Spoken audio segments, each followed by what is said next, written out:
Assalamualaikum warahmatullahi wabarakatuh dan salam sejahtera kepada semua anak-anak di rumah. Apa kabar? Semoga semuanya sehat walafiat di sisi keluarga tercinta.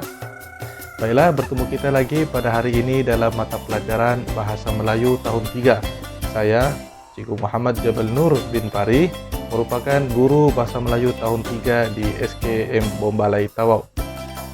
Baiklah, sebelum kita memulakan pelajaran kita pada hari ini, marilah sama-sama kita membaca doa sebelum belajar. Bismillahirrahmanirrahim. Bangun! Selamat pagi, cikgu. Selamat pagi, cikgu. Allahumma aftah alaina hikmataka waishur alaina min khazaini rahmatika ya arhamar rahimin. Baiklah anak-anak, seperti yang cikgu telah terangkan pada isi pelajaran yang lepas, bahawa Bahasa Melayu tahun 3 akan cikgu pecahkan kepada 4 bahagian, yaitu yang pertama sekali, tata bahasa, penulisan, sistem bahasa, dan pemahaman. Baik. Pada isi pelajaran yang lepas, kita telah melihat berkenaan dengan tata bahasa, yaitu ayat tunggal dan ayat majmuk. Baiklah, pada hari ini kita akan melihat satu lagi topik baru dalam bahagian sistem bahasa. Baiklah, apakah itu sistem bahasa? Sistem bahasa, dalam sistem bahasa ini kita akan mempelajari tentang simpulan bahasa, peribahasa, puisi. Dalam makna puisi ini ada 2 bahagian, moden dan tradisional. Kita akan melihat akronim, kita akan lihat antonim, sinonim, dan sebagainya. Oke, seterusnya. Baiklah, hari ini kita akan melihat apakah itu simpulan bahasa. Simpulan bahasa dalam tajuk, dalam bahagian sistem bahasa. Oke, baik. Simpulan bahasa, murid-murid boleh merujuk dalam buku teks muka surat 5. Simpulan bahasa ialah 2 perkataan atau lebih yang berlainan maksud kemudian digandingkan lalu membawa maksud tertentu. Okey, 2 perkataan yang berlainan. Okey, 2 perkataan yang berlainan maksud. Ada 2 perkataan. Perkataan pertama lain maksud, satu perkataan lagi lain maksud. Kemudian digandingkan bersama akan membawa maksud yang tertentu. Okey, contohnya anak emas. Okey, anak ialah anak, emas ialah emas. Tapi bila digandingkan bersama akan membentuk satu maksud tertentu, yaitu anak emas. Apa maksud ayat emas? Anak emas? Anak emas ialah anak yang paling disayangi dalam keluarga, yang paling dimanja dalam kalangan adik-beradik. Kita panggil dia sebagai anak emas. Okey, seterusnya kita lihat contoh yang kedua. Buah hati. Buah-buahan. Hati ialah hati kita. Jadi bila digabungkan antara buah dengan hati, digandingkan bersama, maka dia membawa maksud yang tertentu, yaitu kekasih ataupun orang yang dicintai, orang yang disayangi. Okey? Buah hati. So, itulah maksud simpulan bahasa. Okey, baik. Seterusnya kita lihat contoh-contoh lain. Baiklah, sekarang kita lihat contoh penggunaan simpulan bahasa di dalam ayat. Okey. Lihat contoh yang pertama. Dalam tangan. Okey, dalam tangan. Dalam tangan ni ialah simpulan bahasa yang membawa maksud sudah tentu ataupun confirm lah. Confirm sudah. Okey, lihat ayatnya. Kemenangan kejohanan badminton itu sudah dalam tangan Lindan.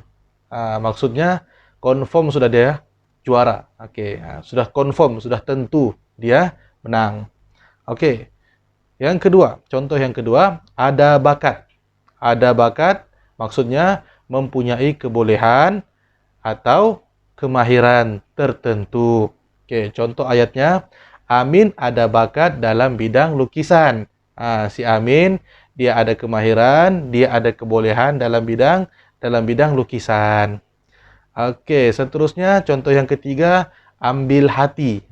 Ambil hati. Maksudnya membuat sesuatu untuk menggembirakan orang. Oke, dia buat sesuatu itu untuk menggembirakan orang, untuk mengambil untuk menarik perhatian. Oke. Tengok contohnya. Ayah menghadiahkan ibu seutas rantai untuk mengambil hati ibu. Oke. Untuk ayahnya menghadiahkan ibunya seutas rantai untuk menggembirakan ibunya, untuk meminta perhatian ibunya. Oke. Seterusnya contoh yang keempat, buah hati. Buah hati yang kita sudah bincangkan tadi, buah hati bermaksud orang yang dicintai, orang yang dikasihi, ataupun kekasih. Kekasih. Baik, contoh ayatnya, Amirul membeli sepasu bunga keladi untuk buah hatinya. Si Amirul, dia beli sepasu bunga api. Bunga api pula. Bunga keladi. Okey, Amirul membeli sepasu bunga keladi. Kenapa bunga keladi? Bukan bunga lain. Kerana bunga keladi sekarang famous, top. Okey, Amirul membeli sepasu bunga keladi untuk buah hatinya. Dia beli sepasu bunga keladi untuk diberi kepada kekasihnya, kepada orang yang dikasihi, orang yang disayangi. Okey. Baiklah.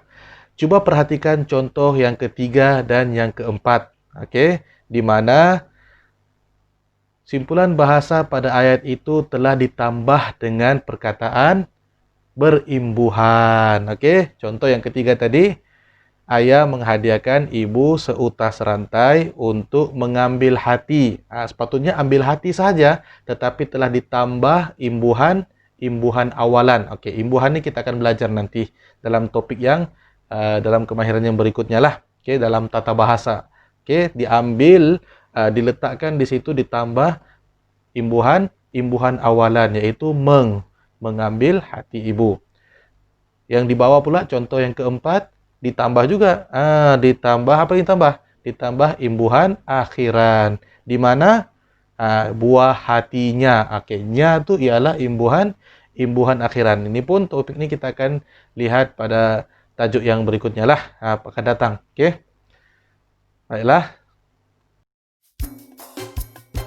Okey, baiklah, kita telah pun sampai ke penghujung pembelajaran kita pada hari ini berkenaan dengan simpulan bahasa. Okey. Ulang semula, simpulan bahasa merupakan salah satu isi pelajaran yang terdapat di dalam sistem bahasa ataupun yang lebih kita kenali sebagai seni bahasa. Dalam bahasa pun ada seni, ya. Seni ni ada banyak, seni muzik, seni lukis, seni tarian, seni mempertahankan diri, okey. Bahasa pun ada seninya. Salah satu seni dalam bahasa ialah simpulan bahasa, okey. Apa itu simpulan bahasa? Simpulan bahasa ialah dua perkataan yang berlainan maksud digandingkan bersama membawa maksud yang tertentu. Okey. Okey, murid-murid anak di rumah bolehlah mencari maklumat ataupun mencari pelbagai lagi simpulan bahasa yang terdapat dalam bahasa Melayu, ataupun anak-anak boleh juga mencari di internet atau di dalam buku. Okey, cikgu sarankan anak-anak untuk membeli sebuah buku terbitan Dewan Bahasa dan Pustaka, iaitu Kamus Simpulan Bahasa dan Peribahasa. Okey, anak-anak boleh cari di pasaran, banyak. Seingat cikgu harganya dalam RM35 sahaja. Okey, cikgu pun ada beli sebuah. Nanti cikgu akan tunjuk di dalam kelas. Okey, Kamus Simpulan Bahasa dan Peribahasa. Okey, sangat bagus. Boleh digunakan sehingga bila-bila. Okey, dalamnya terdapat beribu-ribu simpulan bahasa dan peribahasa yang kita boleh gunakan. Okey, baiklah. Cikgu rasa setakat ini sahaja pembelajaran kita pada hari ini. Kita jumpa lagi di lain hari, insya-Allah. Mudah-mudahan, semoga kita doakan semoga pandemik COVID-19 ini segera beransur pulih dan kita dapat kembali ke sekolah seperti biasa untuk belajar di sekolah, insya-Allah. Okey, sekian itu sahaja. Terima kasih atas perhatian semua. Jumpa lagi. Assalamualaikum.